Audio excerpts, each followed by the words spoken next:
Hello everyone, welcome to केक्सू study. मैं हूँ वीना। हम पढ़ रहे हैं क्लास 9 का चैप्टर एटम्स एंड मॉलिक्यूल्स।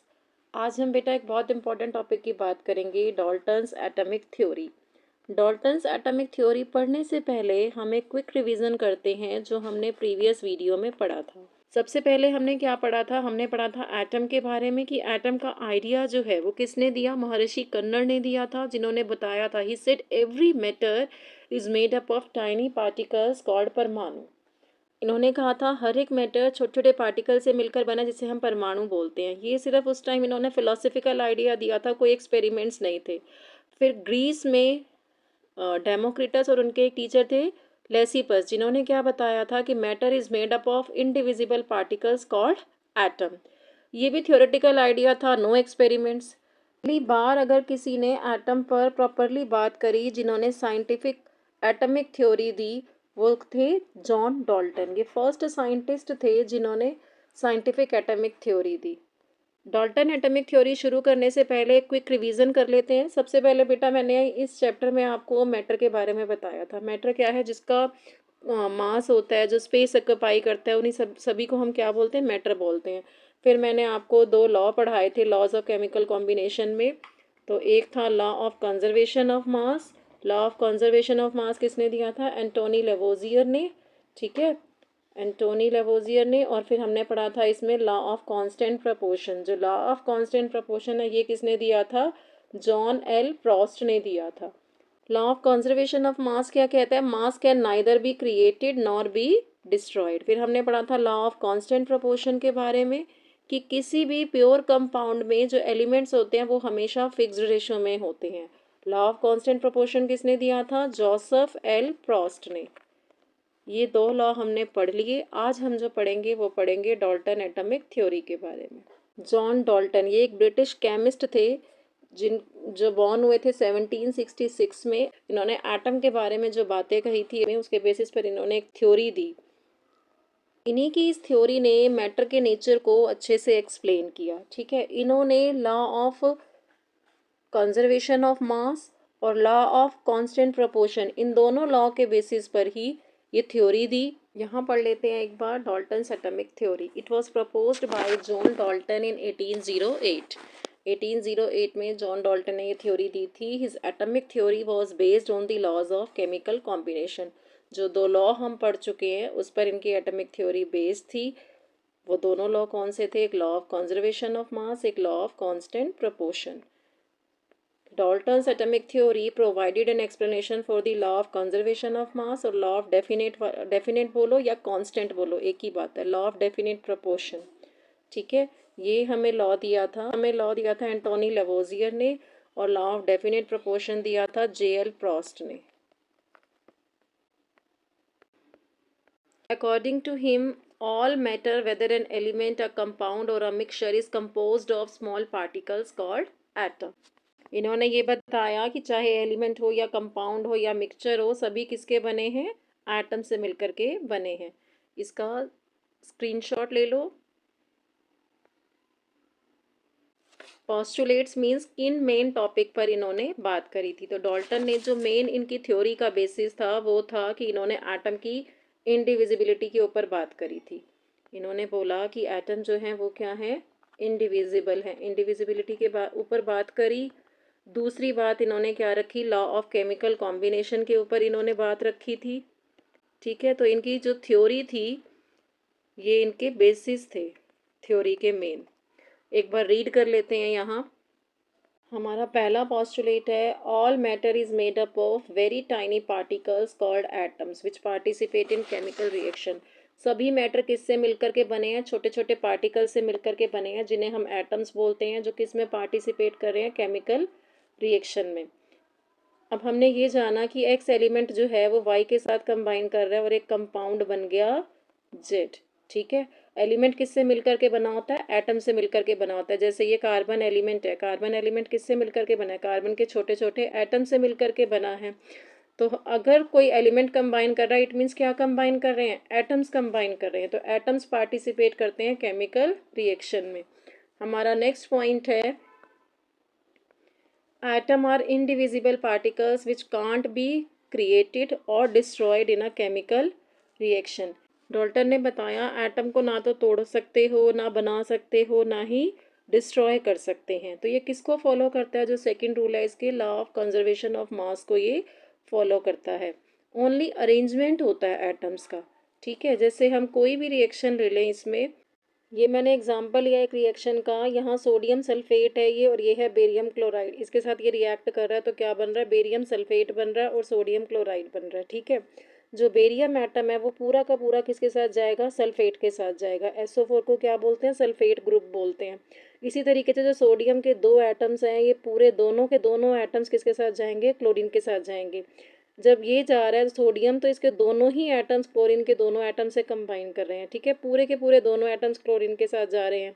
ऐसे ही बेरियम पूरा बेरियम सल्फेट ग्रुप जो है वो बेरियम से पूरा कंबाइन हो रहा है। तो रीअरेंजमेंट हो रहा है एटम्स का। हम देख रहे हैं कि जो रिएक्टेंट्स में थे, एरो से पहले वाले ये क्या होते हैं? रिएक्टेंट्स। और ये क्या होते हैं? इधर वाले ये होते हैं प्रोडक्ट्स। तो जो रिएक्टेंट्स के अंदर थे एटम्स, वही प्रोडक्ट्स के अंदर हमें मिल रहे हैं। सिर्फ ये रीअरेंज हो रहे हैं। ऐसा नहीं है कि कुछ अपने आप से क्रिएट हो गए हैं प्रोडक्ट्स के अंदर या कुछ डिस्ट्रॉय हो गए हैं, कुछ नहीं हुआ ऐसा। सिर्फ रीअरेंजमेंट हुआ है, ठीक है। एटम्स का या आयंस का रीअरेंजमेंट होता है। यही है लॉ ऑफ कंजर्वेशन ऑफ मास, कि मास जो है वो अपने आप से क्रिएट भी नहीं होता और डिस्ट्रॉय भी नहीं होता। जो सेकंड पॉइंट है ये किसको एक्सप्लेन करता है बेटा? ये एक्सप्लेन करता है लॉ ऑफ कंजर्वेशन ऑफ मास को, ठीक है। जो इसका थर्ड पॉइंट है वो पढ़ लेते हैं। Atoms of a given element are identical in mass and chemical properties. ये मैं दो एलिमेंट, एक है हाइड्रोजन और एक है हमारे पास ऑक्सीजन, ठीक है। जो हाइड्रोजन के एटम्स हैं वो हम रेड से शो कर रहे हैं यहाँ पर, और जो ऑक्सीजन के हैं वो हम ग्रीन से शो कर रहे हैं, ठीक है। हाइड्रोजन के जितने भी एटम्स हैं, हमने कितने यहाँ जितने भी एटम्स दिखाए, तो इन सभी एटम्स का जो एटॉमिक मास, जो इसका मास है वो सेम होगा, ठीक है। हाइड्रोजन के अंदर आप पहला एटम उठा लो, दूसरा उठा लो, तीसरा, चौथा, पांचवा, छठा, सभी एटम का जो मास है वो सेम होगा, आइडेंटिकल होगा, और इनकी केमिकल प्रॉपर्टीज भी सेम होगी। ऐसे ही आप ऑक्सीजन का अगर देखो तो ऑक्सीजन के भी सभी एटम का जो मास है वो सेम होगा और उनकी केमिकल प्रॉपर्टी भी सेम होगी। ये है इसका थर्ड पोस्टुलेट। फोर्थ पोस्टुलेट क्या कहता है? Atom of different elements have different masses and chemical properties. एक हमने इसमें हाइड्रोजन ले लिया और दूसरा इसमें हमने ले लिया क्लोरीन। जो हाइड्रोजन एटम के जो हाइड्रोजन एलिमेंट के जो एटम्स हैं वो रेड से शो कर दिए, और जो क्लोरीन के हैं वो हमने ग्रीन से शो कर दिए। अब ये अलग अलग एलिमेंट हैं, तो वो कह रहा है अगर मैं एक हाइड्रोजन का एटम उठाऊं यहाँ से, एक रेड उठाऊं और एक यहाँ से मैं ग्रीन उठाऊं, तो ये तो है हाइड्रोजन का, हम जानते हैं, और ये है क्लोरीन का। इन दोनों एटम का जो मास है वो अलग अलग होगा, क्योंकि एक हाइड्रोजन से उठाया और एक क्लोरीन से, और इनकी केमिकल प्रॉपर्टी भी अलग होगी। सिंपल सी बात है, जो हमने ऊपर एक्सप्लेनेशन पढ़ी थर्ड पोस्टुलेट में, ये उसका उल्टा ही तो है, कि अलग अलग एलिमेंट के जो एटम्स हैं उनका मास भी अलग अलग होगा और उनकी केमिकल प्रॉपर्टी भी अलग होगी। अगर आप एक हाइड्रोजन का एटम उठा रहे हो, एक क्लोरीन का उठा रहे हो, तो उनका मास भी बेटा अलग होगा और केमिकल प्रॉपर्टी भी अलग होगी, ठीक है। नेक्स्ट है atom combine in the ratio of small whole numbers to form compounds. Atom किस में कंबाइन करते हैं? पूरे होल नंबर में कंबाइन करते हैं। जैसे मैं एग्जांपल लूँ यहाँ पर वाटर का, तो आप देखते हो कि वाटर का जो एक मॉलिक्यूल है उसके अंदर हाइड्रोजन के तो दो एटम कंबाइन करते हैं, ऑक्सीजन का एक करता है। कार्बन डाइऑक्साइड का एग्जांपल लूँ तो कार्बन का एक है और ऑक्सीजन के दो हैं। अमोनिया का एग्जांपल लूँ मैं तो अमोनिया में नाइट्रोजन का एक है और हाइड्रोजन के तीन हैं। आप कितने भी इसमें फॉर्मूले देख लो केमिस्ट्री के अंदर, कितने भी कंपाउंड के, तो उसमें कभी भी आपको ऐसा नहीं दिखेगा कि आधा एटम कभी भी कंबाइन नहीं करेगा, या 1.5 या 2.5, या ऐसा नहीं होगा कि ऑक्सीजन का 1.5 1.5 एटम कहीं कंबाइन कर रहा हो, नहीं होगा। ऐसा आप कहीं नहीं देखोगे कि हाइड्रोजन का 2.5 एटम जो है वो कंबाइन कर गया। हमेशा होल नंबर में होंगे, ठीक है। 1 2 3 इस तरीके से होल नंबर में हमेशा एटम कंबाइन करते हैं। क्लियर है? जैसे ऑक्सीजन है, ऑक्सीजन के भी दो एटम कंबाइन करेंगे और ये O2 एक मॉलिक्यूल बनेगा ऑक्सीजन का, हमेशा होल नंबर में। ये भी 1 है और ये भी 1, होल नंबर में हमेशा कंबाइन करते हैं, कभी भी हाफ एटम या 2.5 या 1.5 कंबाइन नहीं करेगा। इसका लास्ट पोस्टुलेट है the relative number and kind of atoms are constant in a given compound. ये किसको एक्सप्लेन करता है? ये एक्सप्लेन करता है लॉ ऑफ कांस्टेंट प्रोपोर्शन को। यहाँ देखो जो लास्ट वाला पोस्टुलेट है, रिलेटिव नंबर भी फिक्स्ड है कि हमेशा वाटर का एक मॉलिक्यूल बनाने के लिए हाइड्रोजन के 2 ही एटम्स चाहिए और ऑक्सीजन का एक ही चाहिए। और काइंड ऑफ एटम्स भी फिक्स्ड है बेटा। जब भी वाटर बनेगा वो हाइड्रोजन और ऑक्सीजन से ही बनेगा। आप इनके साथ कार्बन भी मिक्स कर लोगे तो आपको वाटर नहीं मिलेगा। तो काइंड ऑफ एटम्स भी फिक्स्ड है कि हाइड्रोजन और ऑक्सीजन ही लेना पड़ेगा। और हाइड्रोजन के 2 और ऑक्सीजन का जब एक मिलेगा तब वाटर का एक मॉलिक्यूल बनता है। ठीक है, रिलेटिव नंबर भी फिक्स्ड है और काइंड ऑफ एटम भी फिक्स्ड है। ये भी किसको फॉलो करता है? लॉ ऑफ कांस्टेंट प्रोपोर्शन को फॉलो करता है ये लॉ भी। ऐसे ही जो जो ये वाला लॉ था ये भी किसको फॉलो कर रहा था कि atom combines in the ratio of small whole numbers में कंबाइन करते हैं। ये भी लॉ ऑफ कांस्टेंट प्रोपोर्शन को ही फॉलो करता है। ये दोनों लॉ ऑफ कांस्टेंट प्रोपोर्शन को फॉलो करते हैं और ये लॉ ऑफ कंजर्वेशन ऑफ मास को फॉलो करता है। ठीक है, तो ये थे डाल्टन के पोस्टुलेट्स। आप इसका स्क्रीनशॉट ले लो। अच्छा, जो डाल्टन ने theory the, Dalton's atomic theory, brilliant for its time but not the full story. हम क्या कह सकते हैं कि डाल्टन ने जो चीज़ें बताई वो बहुत अच्छी बताई, ठीक है, बट डाल्टन की एटॉमिक थ्योरी में कुछ कमी रह गई। ये नहीं कि ये फेल हो गई, बट कुछ कमी रह गई, तो उसको हम बोलते हैं limitations of Dalton's atomic theory. सबसे पहली जो लिमिटेशन थी वो थी एटम्स आर नॉट डिविजिबल। इन्होंने डाल्टन ने हमें बताया कि एटम जो है उसको आप डिवाइड नहीं कर सकते हो। He said atoms can't be divided, but later discoveries proved that atoms contain subatomic particles like electron, protons and neutrons. Next है, atoms of the same element have exactly the same mass. जैसे मैंने hydrogen लिया तो इसके जितने भी atoms हैं, इन्होंने क्या कहा कि इसके जितने भी एटम्स हैं उन सबका सेम मास होगा। हर एटम का मास जो है वो सेम होगा।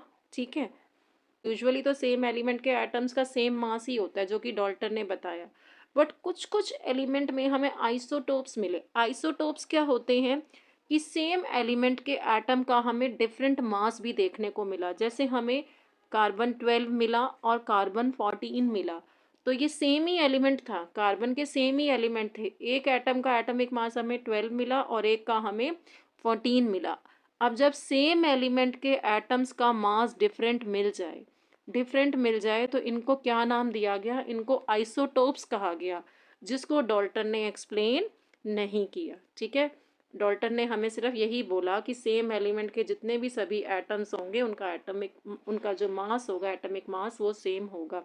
लेकिन बाद में जो पता चला वो ये पता चला कि कुछ एलिमेंट्स ऐसे हैं जिनके एटम का एटॉमिक मास भी डिफरेंट होता है। जैसे कार्बन 12 और कार्बन 14। जैसे हाइड्रोजन है, उसके हमें 3 मिले, प्रोटियम बोलते हैं इसको, फिर ड्यूट्रियम और फिर ये है ट्राइटियम। ठीक है, जिसमें हाइड्रोजन के 3 ऐसे एटम्स थे। एक का जो मास है वो 1, दूसरे का 2 और तीसरे का 3 था। ये जो ऊपर शो किए हुए हैं ये मैंने मास शो किए हुए हैं, ये मैं अभी सब समझाऊंगी नेक्स्ट चैप्टर में। ऐसी तरीके से जैसे कार्बन के 2 थे, ऐसे हाइड्रोजन के हमें 3 एटम्स मिले जिनका अलग अलग मास था। उसके बाद नेक्स्ट है इसमें, atoms of different elements have different masses. हमें डाल्टन ने बताया ये हाइड्रोजन है और ये क्लोरीन। हाइड्रोजन के एटम हैं ये और ये है क्लोरीन के। ठीक है, अगर 2 डिफरेंट एलिमेंट लेते हो और 2 डिफरेंट एलिमेंट के आप एटम उठाते हो तो उनका जो मास है वो डिफरेंट होगा। ठीक है, ये हमें बताया डाल्टन ने कि इनका जो मास है वो क्या होगा? डिफरेंट होगा। बट आगे जो फर्दर डिस्कवरीज हुई उसमें ये देखा गया कि डिफरेंट एलिमेंट्स के एटम का भी मास जो है वो सेम है। ठीक है, और उन्हें हम बोलते हैं आइसोबार्स। कुछ केसेस में ये देखा गया, सभी में नहीं, कुछ में देखा गया। जैसे कैल्शियम है और ऑर्गन है, ये डिफरेंट एलिमेंट्स है ना, बट इसका जो हमें मास मिला दोनों का कॉमन था। दोनों का मास कितना था? 40 था। ठीक है तो ये डिफरेंट एलिमेंट्स पर इनका जो एटॉमिक मास था वो सेम था, तो इनको क्या बोला जाता है? आइसोबार्स। डिफरेंट एलिमेंट्स जिनका मास सेम हो दे आर कॉल्ड आइसोबार्स। कम केसेस होते हैं ये, बट होते हैं। तो डाल्टन ने इनके बारे में भी एक्सप्लेन नहीं किया। ये लिमिटेशंस है डाल्टन की जो आपने 9th क्लास में पढ़नी है। इसका स्क्रीनशॉट ले लो।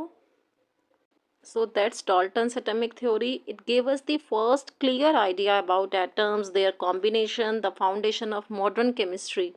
But remember, every theory has its limits and science keeps evolving.